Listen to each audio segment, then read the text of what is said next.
गोंदिया जिल्ह्यातील अर्जुनी मोरगाव अंतर्गत येणाऱ्या वनक्षेत्रातील सहवनक्षेत्र बोंडगाव, नियतक्षेत्र बोद्रा येथील मौजा सोनेगाव झुडपी जंगल येथे रात्री गस्ती करत असताना वन विभागाचे कर्मचारी यांना बोंडगाव वन्य प्राणी बिबट मृत अवस्थेत आढळून आला।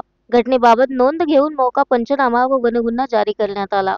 प्रसंगी रात्र झाली असल्याने वरिष्ठांच्या मार्गदर्शनात मृत वन्य प्राणी बिबट्याला वन आगार अर्जुनी मोरगाव येथे हलविण्यात आले व नवेगाव बांध येथे मृत वन्य प्राणी बिबटचे शवविच्छेदन करण्यात आले। मृत वन्य प्राणी बिबटच्या मानेवर तसेच समोरील दोन्ही पायाच्या वरील भागास सुळे दात चावल्याचे व खांद्यावर नखाच्या जखमा दिसून आल्या, तसेच मानेचे हाड मोडल्याचे दिसून आले।